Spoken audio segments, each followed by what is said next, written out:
Depuis mon plus jeune âge, je ne me suis jamais senti à ma place. Ayant grandi dans une petite ville de l'ouest de l'État de New York, mon monde me semblait confiné, et l'avenir me paraissait lointain et incertain. Mes parents faisaient de leur mieux, mon père travaillait dans le bâtiment et ma mère veillait à l'ordre dans notre maison. J'étais un enfant ordinaire, qui se fondait dans le décor, tant sur le plan scolaire que social. L'université n'a pas été différente. J'ai fréquenté une école locale, restant à la maison pour économiser de l'argent. Mes notes n'étaient pas impressionnantes et je travaillais souvent plus que je n'étudiais. Je retournais des hamburgers où j'aidais mon père sur les chantiers de construction. Lorsque j'ai obtenu mon diplôme de commerce, j'ai cru naïvement que le monde allait s'ouvrir à moi. Mais la réalité a frappé fort. Les grandes entreprises ne voulaient pas de moi. Je ne venais pas d'une école de l'Ivy League et mes notes moyennes n'étaient pas impressionnantes. J'ai atterri dans une petite société de gestion immobilière où mon rôle était loin d'être prestigieux. Pourtant, c'est là que j'ai découvert ma passion pour l'immobilier. Mon patron a remarqué mon intérêt grandissant et est devenu mon mentor, m'enseignant les ficelles du métier, à terme, de ma carrière. Il m'a vraiment mis sur une voie que je n'avais pas prévue. Il était temps de clore ce chapitre et de prendre un nouveau départ. J'avais garé mon SUV dans le parking longue durée de l'aéroport, estimant qu'il faudrait environ 2 semaines avant que quelqu'un ne s'aperçoive qu'il était resté trop longtemps. Muni d'une mallette et d'un petit sac de voyage, je me suis dirigé vers le terminal Delta. À l'intérieur de la mallette se trouvaient tous les éléments essentiels. Plusieurs pièces d'identité, quelques milliers de dollars en liquide et mes documents de voyage. Pour un observateur occasionnel, tout semblait normal. Mais quiconque me connaissait vraiment aurait senti quelque chose. Les pièces d'identité portaient un nom différent, mais le visage sur le permis de conduire et le passeport était indubitablement le mien. Aujourd'hui marquait le début de ma nouvelle vie, sous une nouvelle identité. Je suis entré dans le terminal et j'ai passé les contrôles pour embarquer sur mon vol. La TSA a été efficace. Ils ont contrôlé mon billet, passé au rayon X mon porte-documents, mon portefeuille et mes clés de voiture. Il n'y avait pas de bombes, de bouteilles d'eau ou d'autres objets interdits. Ils ont conclu à juste titre que je n'étais pas un terroriste et m'ont laissé passer. Je me suis ensuite rendu dans les toilettes pour hommes, où je suis entré dans une cabine. J'ai commencé à enlever mes vêtements de dessus. En dessous, j'avais une autre tenue. D'homme d'affaires, je me suis transformé en touriste de retour de vacances, portant désormais une chemise voyante, un short et des chaussures d'été. Je suis sorti des toilettes et me suis fondu dans la masse des passagers en provenance de Las Vegas. J'avais l'air d'un touriste comme les autres, de retour de Fun City. J'ai suivi la foule jusqu'à la récupération des bagages et je me suis approché d'une petite valise à roulettes anodines, posée seule sur le tapis roulant. Comme personne n'y prêtait attention, je l'ai saisie et me suis dirigé vers la sortie. Je suis monté à bord de l'Intertour. Je me suis arrêté aux toilettes, me suis débarrassé d'une autre couche de vêtements et les caché dans la valise volée. Au guichet, j'ai enregistré le sac, utilisé l'une de mes nouvelles cartes d'identité et récupéré ma carte d'embarquement. Au lieu d'affronter à nouveau le contrôle TSA, je me suis dirigé vers la zone des boutiques, me perdant dans la foule avant de me diriger lentement vers les sorties. Bientôt, je suis remonté dans le tramway, en direction du terminal de Continental. Cette fois, j'allais vraiment prendre un avion et quitter l'aéroport. Bientôt, j'étais sur un vol outre-mer. J'avais réussi à me transformer en une autre personne. Ma nouvelle vie commence maintenant. Ma femme, la traîtresse qui m'a trompé, ne me retrouvera jamais, ni moi ni mon argent. Je suppose que je dois expliquer ce qui a conduit à ce changement radical dans ma vie. Permettez-moi de commencer par vous parler un peu plus de moi. Je suis né dans l'ouest de l'État de New York en 1960. J'ai obtenu mon diplôme d'études secondaires au milieu de ma classe. Je n'étais pas particulièrement remarquable sur le plan scolaire ou physique. On peut dire que j'étais un enfant moyen. Mes parents n'étaient pas des professionnels fortunés. Ma mère restait à la maison et mon père travaillait dans le bâtiment. Je fréquentais un collège local et vivais à la maison. Pendant l'année scolaire, je travaillais à temps partiel dans la restauration rapide et je passais l'été à travailler dans le bâtiment avec mon père. Mes notes à l'université étaient médiocres, avec une moyenne de 2,6 sur 4 ans. En raison de mes longues heures de travail, je ne me concentrais pas beaucoup sur l'école, me contentant de faire ce qu'il fallait pour m'en sortir. J'ai obtenu un diplôme de commerce et je me suis lancé dans le monde, prêt à laisser ma marque. Mais j'ai eu un choc lorsqu'aucune grande entreprise n'a voulu m'embaucher. Je suppose que les notes moyennes que j'avais obtenues dans une école moyenne, puis dans une université avec un simple diplôme de commerce, ne m'ont pas permis de me démarquer parmi les diplômés superstars. J'ai donc cherché un emploi plutôt qu'un poste prestigieux. J'ai fini par trouver un emploi dans une petite société de gestion immobilière. Je n'ai pas eu de bureau privé avec une secrétaire. J'ai eu un bureau, un téléphone et beaucoup de responsabilités pour un salaire dérisoire. Mes rêves universitaires d'un emploi de col blanc avec des horaires de 9 à 5 ont été anéantis. Dans une petite entreprise, j'ai rapidement appris que tout le monde était un touche-à-tout. Je poursuivais les locataires pour les loyers en retard, j'aidais à l'expulsion, j'interrogeais les locataires potentiels et j'aidais même l'équipe d'entretien à nettoyer et à peindre. Je ne gagnais pas beaucoup d'argent, mais j'ai appris le métier d'agent immobilier en faisant tout. Ce faisant, je suis tombé amoureux, non pas d'une belle femme, mais du secteur de l'immobilier. Mon patron, le propriétaire, a remarqué ma passion grandissante pour le métier et m'a pris sous son aile. Il avait 2 enfants adultes, mais aucun n'était intéressé à suivre sa voie. Je suppose que je suis devenu l'enfant qu'il avait toujours voulu avoir, quelqu'un à qui il pouvait transmettre son savoir. Un jour, il m'a appelé dans son bureau. « Billy, jette un coup d'œil à ces saisies bancaires et indique-moi celles qui, selon toi, constitueraient de bons investissements pour nous, » m'a-t-il dit. « Je n'ai jamais fait cela auparavant, ai-je admis. Ne vous inquiétez pas, j'examinerai vos recommandations avant que nous nous engagions, et j'aimerais avoir vos résultats juste après le déjeuner. » Le déjeuner dans son entreprise était à 12 heures, et il était déjà presque 10 heures. Je me suis dit qu'il ne m'avait pas laissé beaucoup de temps. J'ai sauté le déjeuner et j'ai passé les 3 heures suivantes à étudier les listes. J'en ai trouvé quelques-unes qui pourraient lui plaire. À 13 heures, je suis entré dans son bureau et j'ai présenté mes choix. Il m'a écouté pendant près d'1 heure avant de m'interrompre. « Tout ce que vous avez choisi est horrible, me dit-il sans embâche. Viens ici et je te montrerai comment on fait, a-t-il ajouté. Nous avons passé le reste de la semaine à examiner les options. À la fin, nous avions identifié quelques propriétés à fort potentiel. J'ai beaucoup appris cette semaine-là et j'ai réalisé que mon humble patron était un génie de l'immobilier. Il a fait une offre pour 4 de nos choix et n'en a remporté qu'un seul. Il s'agissait d'un immeuble de 4 appartements construits au début des années 1910. Il se trouvait dans un quartier situé à la périphérie d'une zone huppée, fréquentée par de jeunes couples et des étudiants. L'immeuble nécessitait beaucoup de travaux, mais nous l'avons acheté à un excellent prix et la banque a accordé tous les prêts à la construction, reportant les paiements hypothécaires de 6 mois. En fait, nous avons acheté l'immeuble sans presque rien verser et nous disposions de tous les fonds nécessaires pour les rénovations. À la clôture, il m'a remis les clés et m'a dit « C'est ton projet ? Commencez demain. » Au cours des 6 mois qui ont suivi, j'ai vécu plus d'émotions que je ne l'aurais cru possible.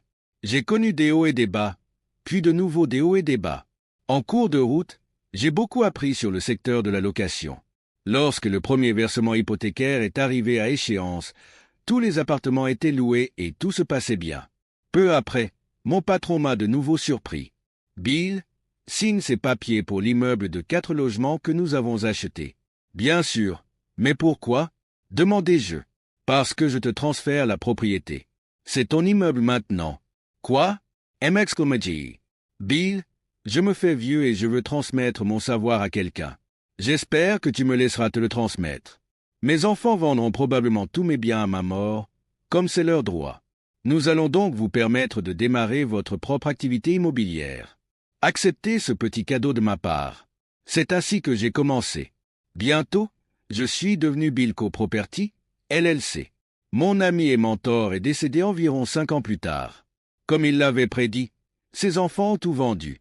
Ils voulaient le prix fort et ont trouvé un acheteur prêt à payer. À ce moment-là, je possédais 1 500 $. J'avais 10 propriétés, toutes situées dans de bons quartiers et entièrement louées.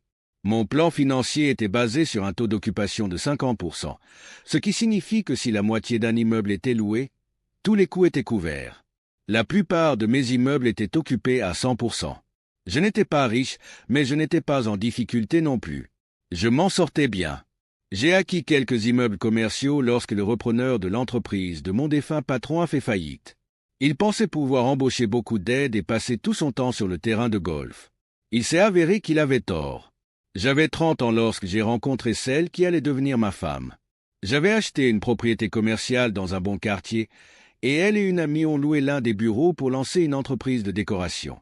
Lorsqu'ils m'ont rencontré, j'étais habillé comme d'habitude, comme n'importe quel autre travailleur. Elle, en revanche, était habillée pour impressionner, tout droit sorti d'un magazine de mode. Je suppose qu'en tant que décorateur d'intérieur, il devait faire bonne impression. En tout cas, elles en ont fait une sur moi. Wendy était la partenaire la plus affirmée et elle a gagné mon cœur. Dans mon esprit, je l'imaginais debout devant une maison de campagne couverte de vignes, avec 2 jeunes enfants qui attendaient que leur père rentre à la maison. Je me suis imaginé dans la peau de ce père. Lorsque je leur ai indiqué le montant du loyer, j'ai vu sur leur visage qu'ils ne pouvaient pas se le permettre. Comme l'immeuble est assez vide, j'ai menti. Il n'y avait qu'une seule autre place vacante. Je pourrais vous proposer un loyer de lancement pour la première année. De combien? Ont-ils demandé à l'unisson. Environ la moitié.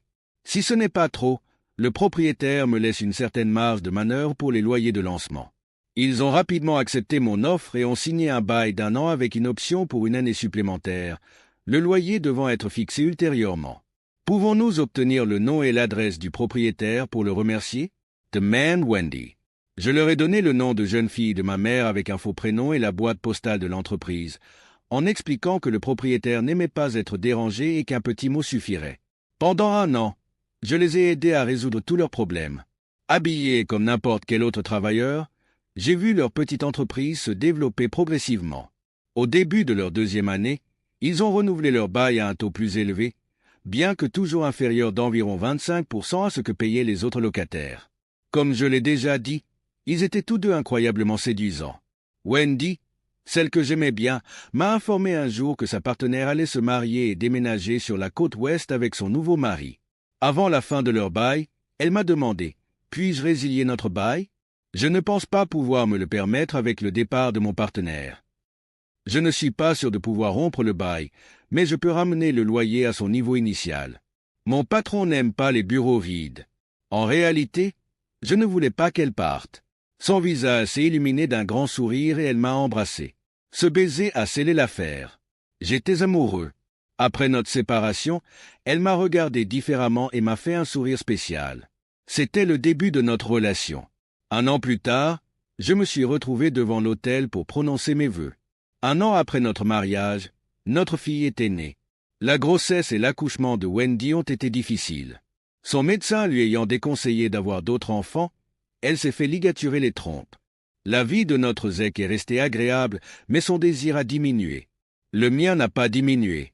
Wendy s'est concentrée sur son entreprise. À partir de ce moment-là, elle n'a jamais réalisé que j'étais plus qu'un simple larbin pour un riche propriétaire. Elle a commencé à me traiter avec peu de respect, se considérant comme le principal soutien de famille. J'ai essayé de lui dire que je possédais en fait plusieurs propriétés, mais elle ne m'en a jamais donné l'occasion. Chaque fois que je commençais à m'expliquer, elle disait « Je ne veux pas entendre parler de votre travail. C'est ennuyeux. » Pour préserver l'unité de ma famille, j'ai accepté la piètre opinion qu'elle avait de moi. Elle était toujours belle, et moi, je n'étais que moyenne. En supportant ces remarques désobligeantes, j'ai pu garder ma belle femme et ma fille. Ma fille est rapidement devenue l'amour de ma vie. Quand je ne travaillais pas sur des affaires immobilières, je passais chaque moment disponible avec elle. Voir cette petite fille grandir était ma seule raison de continuer. Wendy et moi nous sommes éloignés l'un de l'autre. Ses clients riches et influents l'ont éloigné de moi. Mais j'ai continué à acheter des propriétés. J'en conservais certaines, tandis que j'en vendais d'autres rapidement pour en tirer un bénéfice. Je me bâtissais tranquillement une fortune dont elle ne savait rien. Wendy est devenue de plus en plus méprisante et distante. J'ai fini par être relégué dans la chambre d'amis. Les raisons de mon exil étaient que je ronflais, que je me retournais, que je l'empêchais de dormir et, bien sûr, que je sentais l'odeur d'un travailleur de bas étage. Au début, j'avais le droit de visiter son lit 1 fois par semaine, mais finalement, cela s'est réduit à 1 fois par mois, si j'avais de la chance. La seule raison pour laquelle je supportais cela était ma fille. Si j'affrontais Wendy et que nous divorcions, je savais qu'elle obtiendrait la garde et que je devrais payer les factures. J'aimais trop ma fille pour laisser un homme égoïste comme elle s'en tirer. Ma femme égoïste m'a exclu de sa vie. J'ai canalisé ma frustration et ma solitude dans mon entreprise immobilière, la gérant comme une mission secrète avec une passion intense. J'ai créé des sociétés interdépendantes, j'ai utilisé plusieurs boîtes postales, j'ai eu plusieurs façades de bureaux et la plupart de mes employés travaillaient dans des bâtiments différents. Dans mon bureau principal, il n'y avait que moi et mon fidèle comptable.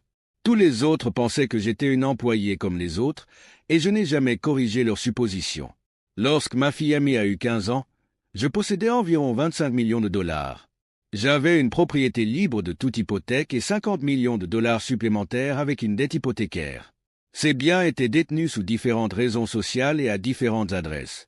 Les loyers étaient perçus dans différentes boîtes postales et une partie de l'argent était discrètement transférée sur des comptes offshore pour éviter les impôts. Je commençais à accumuler un patrimoine important. Aujourd'hui, je possède près de 100 biens immobiliers. Il ne s'agissait plus seulement de petits immeubles d'habitation.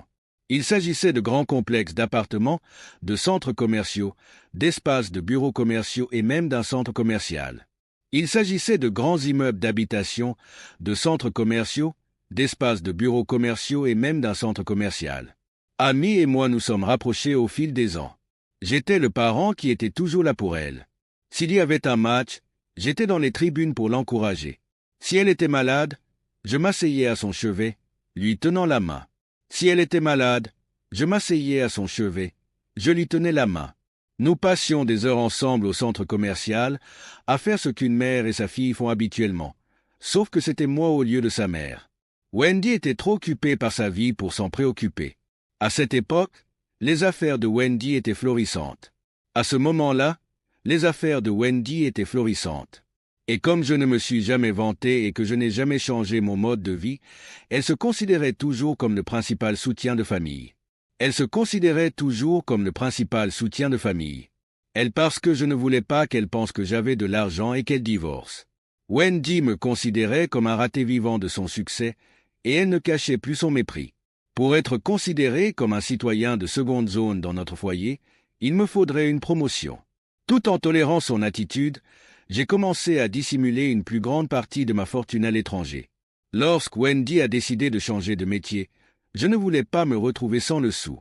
L'entreprise de décoration de Wendy nécessitait l'embauche de personnes très artistiques. Ces personnes me mettaient mal à l'aise. Wendy l'a remarqué et a pris plaisir à me rendre la vie difficile. Chaque fois que j'étais dans son bureau, elle s'assurait que les employés homosexuels étaient chargés de m'aider. Ces hommes avaient du mal à garder leurs mains pour eux. Et Wendy en profitait à chaque instant. Pas moi. Ce n'était qu'une autre façon pour Wendy de montrer son mépris pour moi, mais j'ai accepté son traitement pour rester dans le mariage et rester proche de ma fille. J'étais devenu lâche. Mon mari Bill était un homme bien, mais il manquait d'ambition. J'étais toujours motivé, je m'efforçais d'améliorer notre vie, alors que Bill semblait se contenter de me retenir. Bien sûr, il était un amant moyen et le père de notre unique enfant, et il traitait notre fille comme une princesse. Il était toujours là pour elle, mais il ne faisait rien pour moi. Je me suis souvent demandé ce que j'avais bien pu lui trouver. Il était tout simplement moyen, satisfait d'un emploi sans avenir, travaillant comme marmotte pour un magnate de l'immobilier reclus. Mais il a toujours été gentil. Quand j'ai créé mon entreprise avec mon ami Millie, il a toujours été gentil. J'ai toujours été gentil. J'ai toujours été gentil. J'ai toujours été gentil. Il était en quelque sorte le garçon de course du propriétaire, et je pouvais facilement l'amener à se plier en quatre pour nous, en obtenant un loyer plus bas et de nombreux extras. Au cours de notre deuxième année d'activité, Millie et moi avons réalisé que nous n'étions pas faits pour être associés.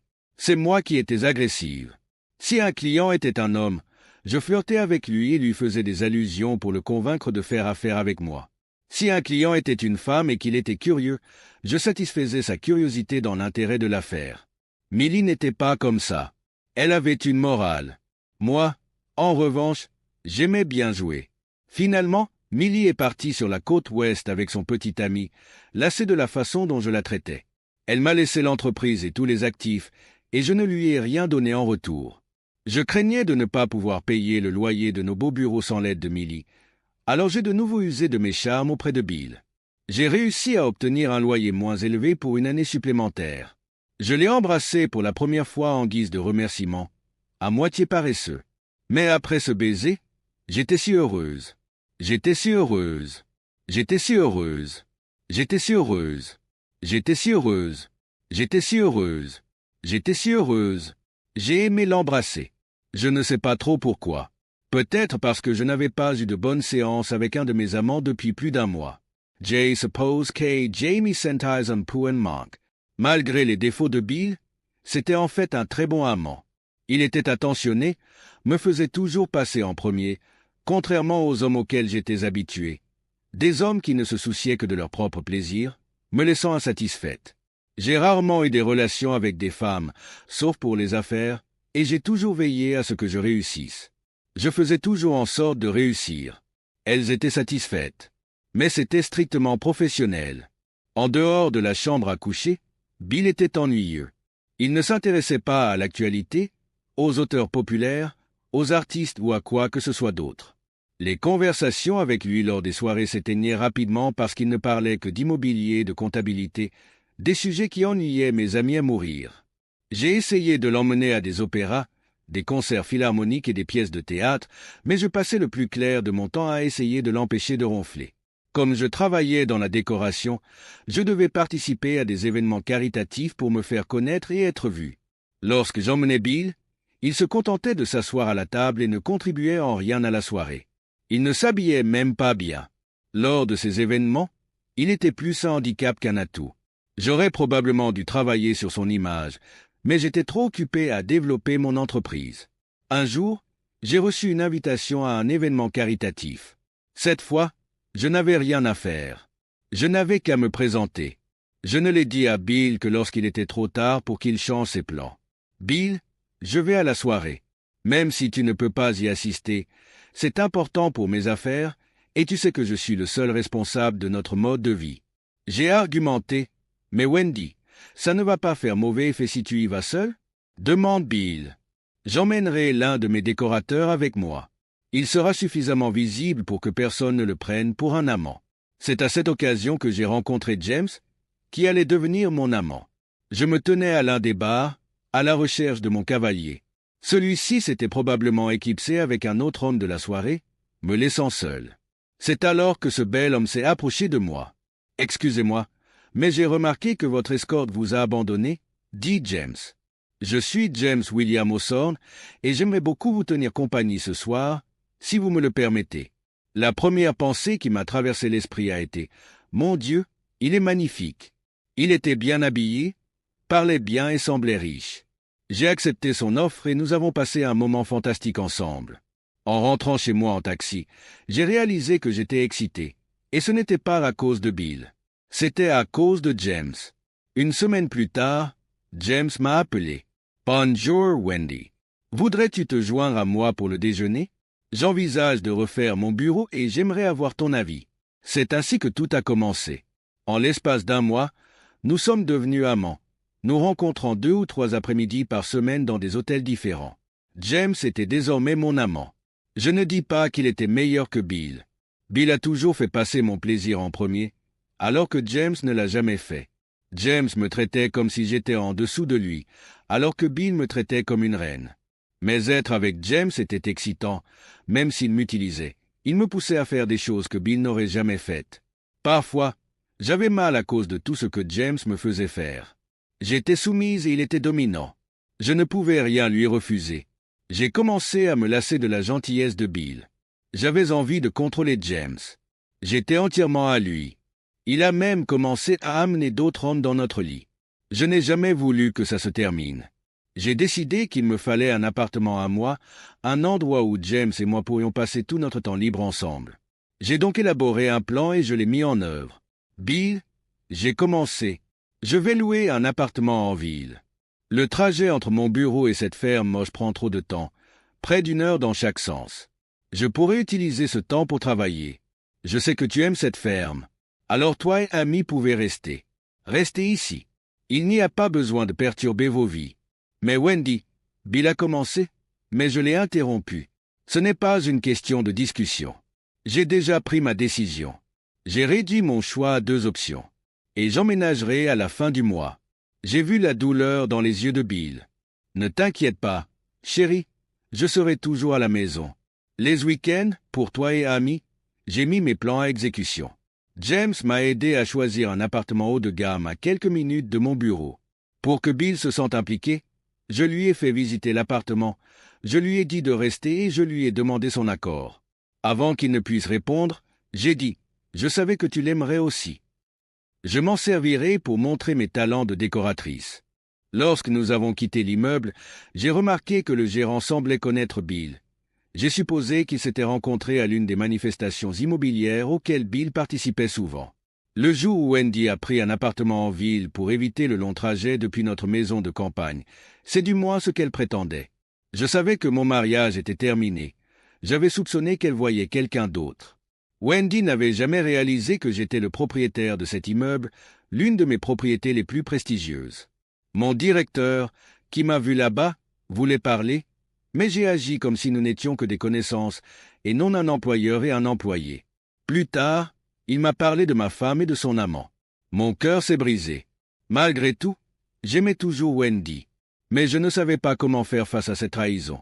Ma seule option était de rassembler suffisamment de preuves de son infidélité et de son caractère douteux pour obtenir la garde de notre enfant. Le gérant m'a informé que Wendy et son amant avaient choisi l'appartement pour Bill et qu'il avait même rempli la demande. Avec elle, ils l'avaient loué pour en faire leur nid d'amour. Nous avons décidé d'équiper l'appartement d'une surveillance vidéo et audio avant que Wendy n'emménage. J'avais plus qu'assez d'argent pour couvrir l'installation. Nous l'avons déguisé en nouveau système de sécurité de l'immeuble. Cette fois, j'ai veillé à ce que Wendy paie la totalité du loyer, qui est en fait un peu plus élevé que celui des autres logements. Mais comme c'était son petit ami qui payait la note, je m'en fichais.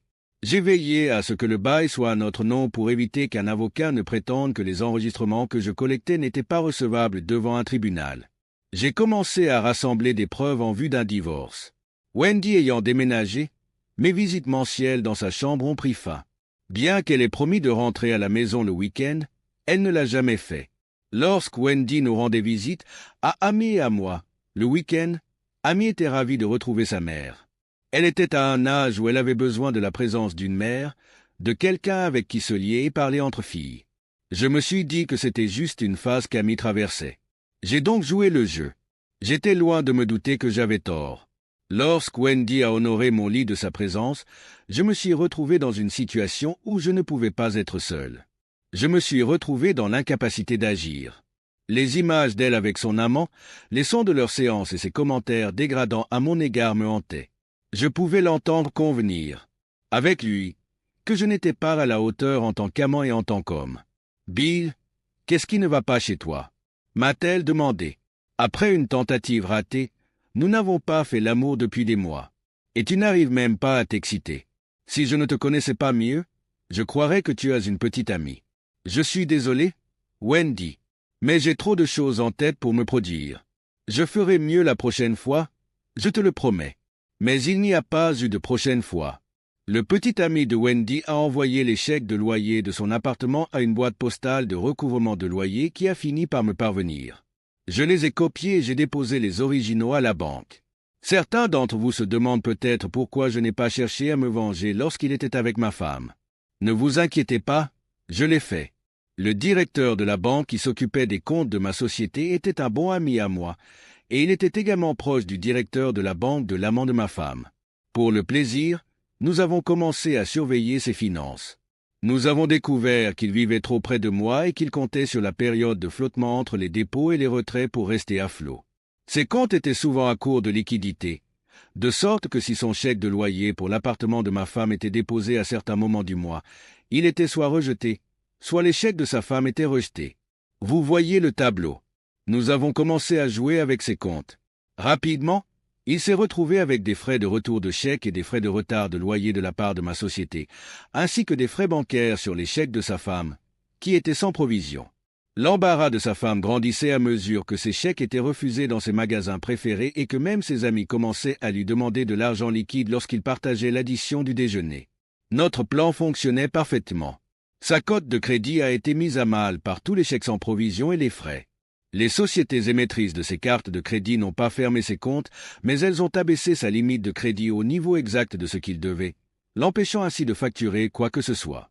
Cela a également affecté l'utilisation par sa femme de leur carte commune. Comme vous pouvez l'imaginer, elle était furieuse.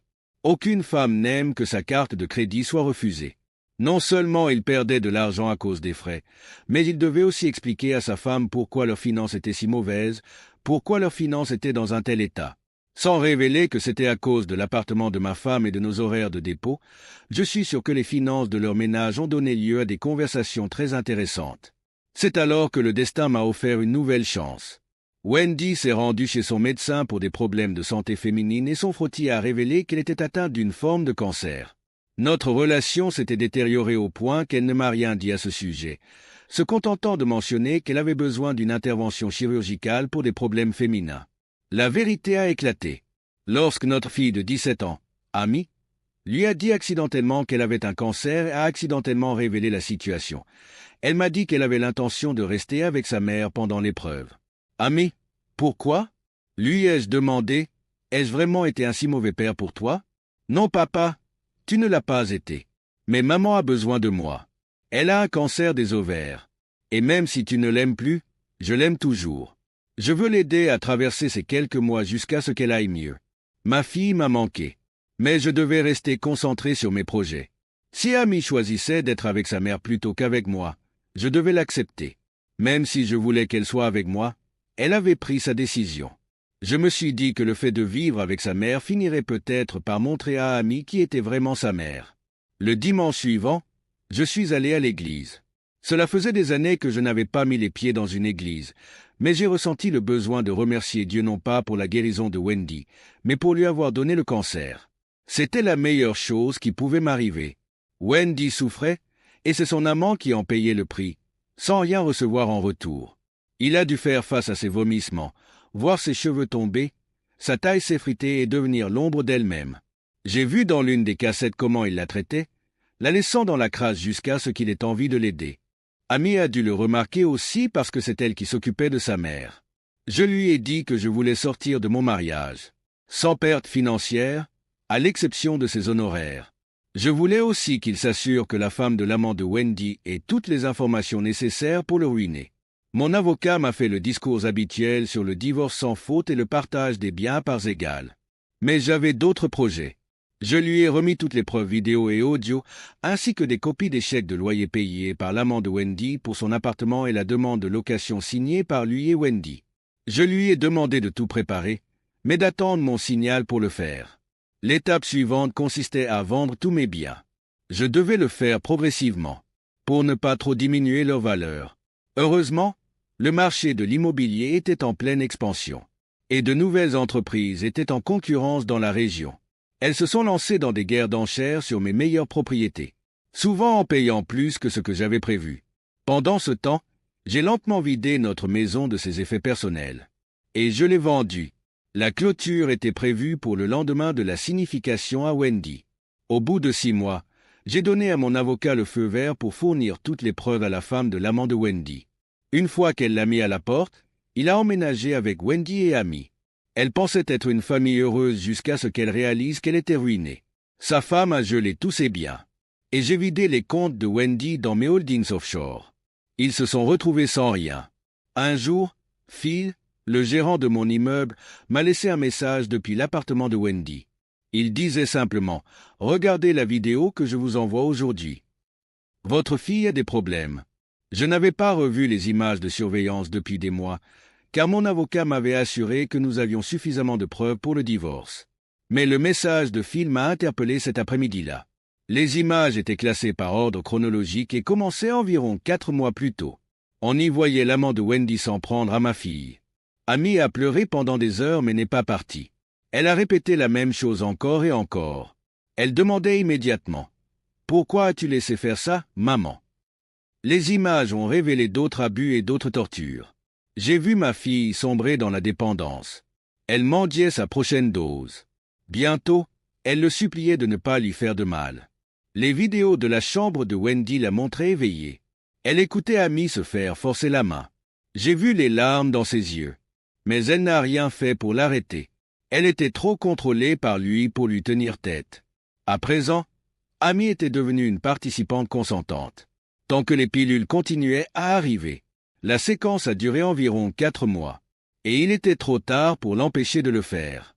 Il était trop tard pour sauver ma petite fille. À 4 heures du matin, Après avoir pleuré pendant des heures, j'ai appelé mon avocat et lui ai laissé un message. Je lui ai demandé de sauver Amy, de la faire sortir de cet appartement, avant que quelque chose de pire n'arrive.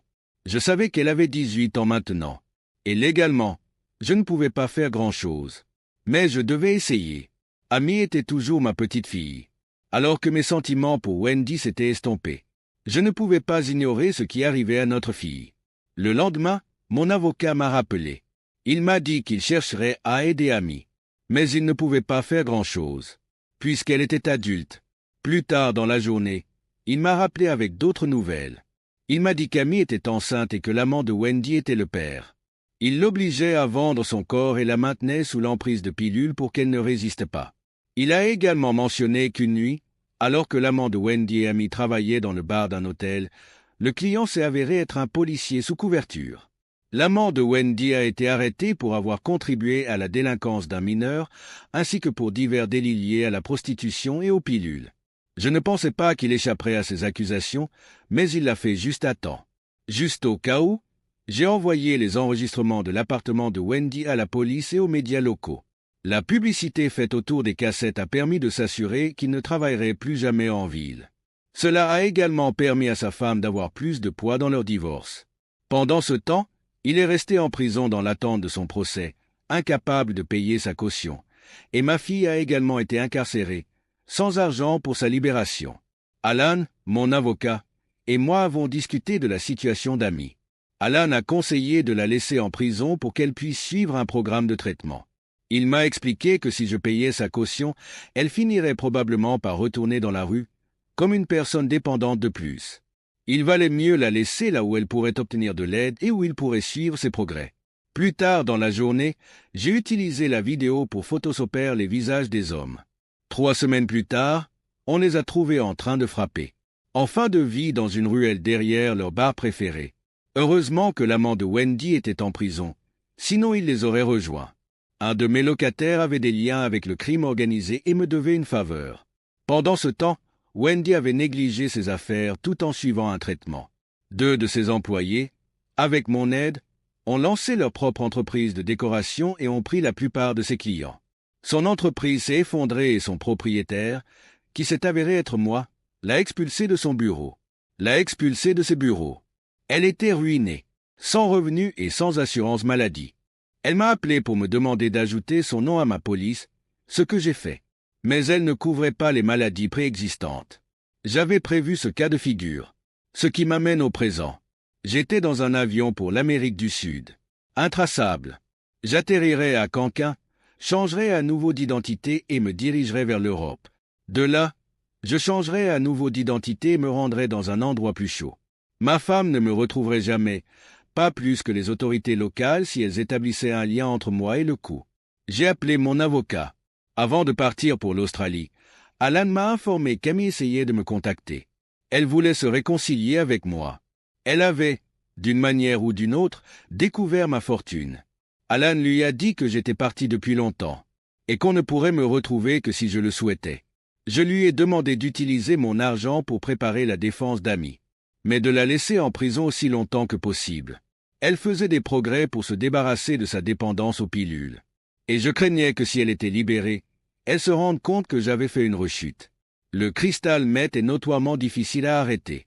Il fallait souvent plusieurs rechutes avant de s'en remettre, si l'utilisateur le voulait vraiment.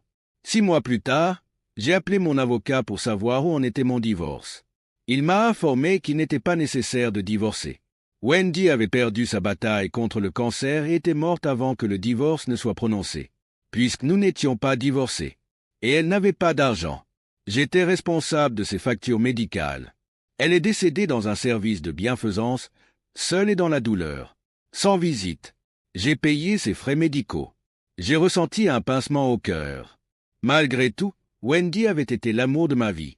Bien que ses actes et sa cupidité nous aient séparés, une petite partie de moi continuait à s'attacher à elle. Une petite partie de moi tenait encore à elle. J'étais à l'étranger et Amy était en prison quand Wendy est morte. Il n'y a pas eu de funérailles pour elle. Alan m'a dit, ses cendres sont au bureau du coroner du comté. Elles attendent que quelqu'un les réclame. Si personne ne le fait, Elle sera enterrée dans une tombe anonyme avec d'autres personnes indigentes. Alan marque une pause, s'attendant sans doute à ce que je lui propose de m'occuper de la dépouille de Wendy. Mais je n'en avais pas l'intention. Elle m'avait causé trop de douleur et d'humiliation.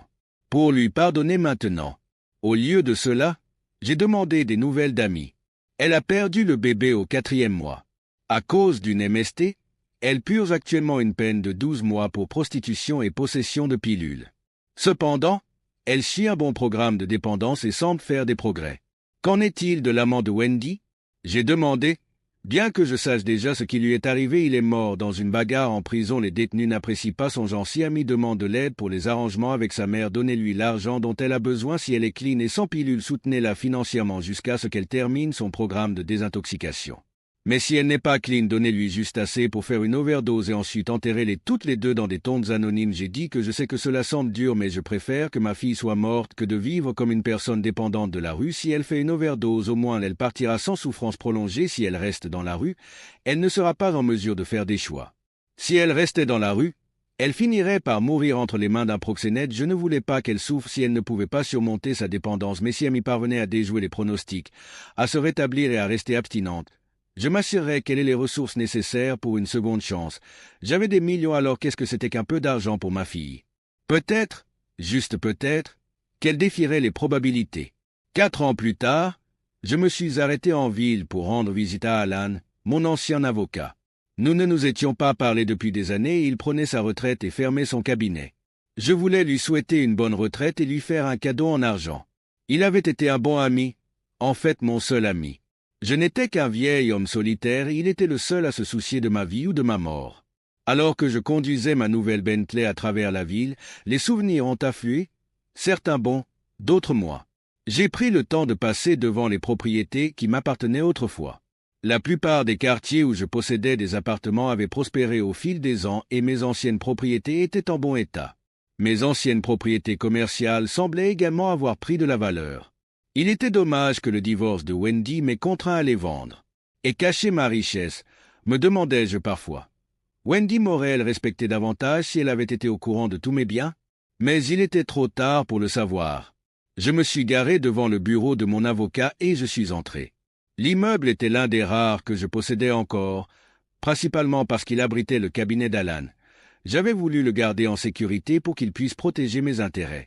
Maintenant qu'il prenait sa retraite, j'avais l'intention de lui faire cadeau de l'immeuble, afin qu'il ait quelque chose pour ses vieux jours. Oui, vieille ordure. Miss Salua Allen. Il faut en connaître un pour en connaître un, lui répondis-je. Nous nous sommes embrassés et serrés la main, comme si le temps ne s'était pas écoulé. Nous avons rattrapé tout ce qui s'était passé. Au fil des ans, lorsque nous avons enfin ralenti, il m'a demandé « Tu ne vas pas me parler de ta fille Amy ?»« Pas vraiment. Mais je parie que vous alliez me le dire de toute façon. En fait, Bill, vous seriez fier d'elle. » Après sa sortie de prison, elle s'est inscrite à un autre programme de désintoxication à la pilule et l'a suivi jusqu'au bout. Elle est restée en tant que conseillère et s'est débarrassée de ses dépendants. Alan continue. Whoopee, dis-je sarcastiquement, même si une partie de moi est contente qu'elle ait réussi. Non, vraiment. Amy s'est également inscrite à un programme de travail social à l'université locale. Elle a obtenu d'excellents résultats, terminant le cursus de 4 ans en 3 ans. Elle obtiendra son diplôme le mois prochain. Alan m'a informé, et tu as payé pour tout ça. J'ai pris quelques libertés avec vos instructions, aussi Bill. Vous voudrez peut-être rencontrer votre gendre, Frank Murphy, et votre petite-fille Vivian. Le bébé a presque 7 mois et montre déjà une vraie personnalité. Ce sera une beauté, un vrai bourreau des cœurs. J'ai pensé qu'elle ressemblait à sa grand-mère. Alan poursuit. Vous avez également couvert leurs dépenses au-delà de ce que les modestes revenus de Frank pouvaient supporter, y compris une nounou nommée Chloé. Elle vit dans l'appartement d'en face et prétend n'être qu'une voisine serviable, ce qui laisse à Amy le temps d'étudier et à Frank la possibilité d'évoluer dans sa carrière. J'ai finalement accepté de rester en ville pour la remise des diplômes d'Amy et d'assister aux événements qui l'entourent. Alan a réussi à nous faire participer non seulement à la cérémonie, mais aussi aux réunions qui ont précédé et suivi la remise des diplômes. Il y a beaucoup de choses à dire, a suggéré Alan. Mon gendre, Frank, a été stupéfait lorsqu'il a réalisé que nous nous approchions d'une Bentley Mulsanne, une voiture de luxe d'une valeur de 300 000 $. Il s'est arrêté et nous a regardés avec stupéfaction. Je lui ai tendu les clés et lui ai demandé « Tu veux conduire, fiston ?» Le sourire qu'il arborait était plus lumineux que les lumières du parking. Je voyais bien qu'il était impatient de conduire. Nous sommes allés jusqu'à sa vieille Ford pour prendre le siège auto et tout ce qu'il faut pour voyager avec un enfant en bas âge. J'ai regardé la voiture et j'ai pris une décision. Demain, Frank aurait son propre jeu de clés de la Bentley. Je m'achèterai une nouvelle voiture plus tard. Lorsque nous nous sommes mis en route, je me suis retrouvé assise à l'arrière, à côté de ma petite fille, qui était blottie entre Amy et moi. La petite Vivian s'accrochait à mon bras, bavardant comme n'importe quel petit enfant. Une boule s'est formée dans ma gorge. « Papa, nous avons beaucoup de choses à nous dire, » dit Amy. « Je dois m'excuser auprès de toi. J'étais un enfant stupide et égoïste, je n'ai jamais réalisé à quel point cela te blessait. Quand je suis parti vivre avec maman, tu n'as pas besoin de t'excuser. » J'ai répondu, « Je suis fier de la façon dont tu as changé de vie, et j'ai maintenant une merveilleuse famille. Et je comprends maintenant que tu avais besoin de ta mère à l'époque, tout comme elle avait besoin de toi. J'aurais aimé que ce sale James ne profite pas de vous deux. Mais papa, je lui ai coupé la parole. J'aimerais faire partie de ta nouvelle vie si tu veux bien de moi. J'ai fait beaucoup d'erreurs dans notre relation et je veux me rattraper. Nous avons beaucoup de choses à nous dire. Dit Amy. Et j'espère ne jamais revoir James. Il a ruiné maman avec ses mensonges et m'a entraîné dans les pilules. Si Frank ne m'avait pas trouvé, je serais encore en prison ou morte d'une overdose. Il m'a fallu 4 tentatives pour me débarrasser de ma dépendance. L'amour de Frank m'a aidé à surmonter ce dernier obstacle. Aujourd'hui, la petite Vivian est la raison pour laquelle je reste abstinent. Il y a tant de choses que je veux partager avec elle en tant que mère. Amy a pleuré pendant la plus grande partie de notre trajet, non par tristesse, mais par sens de la famille. Il semble qu'elle se soit enfin sentie complète. Nous avons parlé pendant le dîner du lendemain à leur appartement. Et les jours suivants, à mon hôtel. Le mois suivant, nous avons réconcilié toutes ces années de douleur et de solitude. Finalement, nous avons tous deux convenu que Wendy était à l'origine de bon nombre de nos problèmes. Wendy était une personne égoïste, qui ne s'intéressait qu'à ses propres désirs. Elle était belle à l'extérieur, mais vide à l'intérieur. Malgré tout, elle me manquait. Personne ne la remplacera jamais dans mon cœur. Amy s'est rendu compte que je n'étais pas le méchant que sa mère avait fait de moi, mais plutôt un homme qui était bien plus grand que Wendy ne l'avait jamais reconnu. À un moment donné de nos conversations, Amy m'a regardé et m'a dit « Tu l'aimes toujours, n'est-ce pas, papa ?» J'ai encore mal quand je pense à elle. Je pense au mépris qu'elle avait pour moi. Je l'ai admis, mais oui, je suppose qu'une partie de moi l'aime encore. Je n'étais pas un lâche, je l'aimais de tout mon cœur. Mais il y a longtemps, elle m'a profondément blessé. J'ai fait ce qu'il fallait pour éviter d'être détruit. Environ 2 mois après notre réconciliation, mon avocat a lâché une bombe. Au cours d'un dîner, il m'a demandé ce que je devais faire des cendres de Wendy. Elles sont sur une étagère dans mon bureau depuis longtemps. La table est restée silencieuse jusqu'à ce que ma petite fille dise « Tu veux Nana ?» Amy et moi avons échangé un regard « Papa ».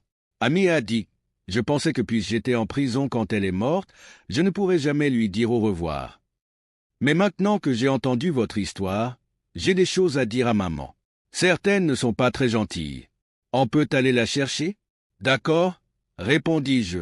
J'ai aussi des choses à dire, mais je ne m'excuserai pas. Après toute la douleur qu'elle a causée, elle méritait ce que j'ai fait. Papa, je ne te blâme pas.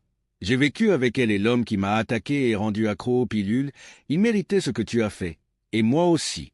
J'ai été horrible avec toi jusqu'à ce que je touche le fond en prison et que je commence à changer ma vie. Frank a ajouté « Papa, je l'ai rencontrée dans une maison de transition où elle était conseillère. J'étais en cure de désintoxication pour avoir bu, et elle m'a aidé à devenir sobre. Nous sommes ensemble depuis. Nous étions tous d'accord pour que Vivian ait un lien avec sa grand-mère, même si ce n'était qu'un lieu de sépulture. Plus tard, nous sommes allés chercher l'urne au bureau de mon avocat. Je l'ai mise dans le coffre de ma Bentley, en espérant que le trajet serait sans danger, mais ce serait inconfortable pour elle, car elle avait l'habitude d'avoir le mal des transports. Nous avons déménagé en Virginie et acheté une petite ferme à l'extérieur de la ville. Mon gendre et moi avons décidé d'élever des chevaux et d'offrir des services de stabulation. Les cendres de Wendy ont finalement été enterrées dans une parcelle familiale de la ferme, aux côtés de vestiges datant des années 1800. Nous avons nettoyé la zone et ajouté une clôture en piquet, ce qui a permis de laisser de la place pour d'autres tombes. J'ai fait faire une pierre tombale pour Wendy, sur laquelle on peut lire « Wendy Adams 1956 à 1995, cancer sucré ». Elle manquera à tous ceux qui l'aimaient. Nous te pardonnons tous. Au fil des ans, j'ai remarqué que ma petite fille jouait souvent près de la tombe. Un jour, je lui ai demandé pourquoi. Grand-mère me parle et m'aide à lire. Elle m'a dit qu'elle était désolée de t'avoir fait du mal et qu'elle espérait que tu lui pardonnerais. Elle m'a aussi demandé si elle pouvait t'attendre ici jusqu'à ce que ce soit ton tour, pour que vous puissiez marcher ensemble vers la lumière. Une voix dans ma tête a ajouté « Bien essayé, William, mais je n'ai plus le mal des transports. » Je me suis mis à genoux et j'ai serré Vivian dans mes bras. « Papa, pourquoi pleures-tu » me demanda-t-elle.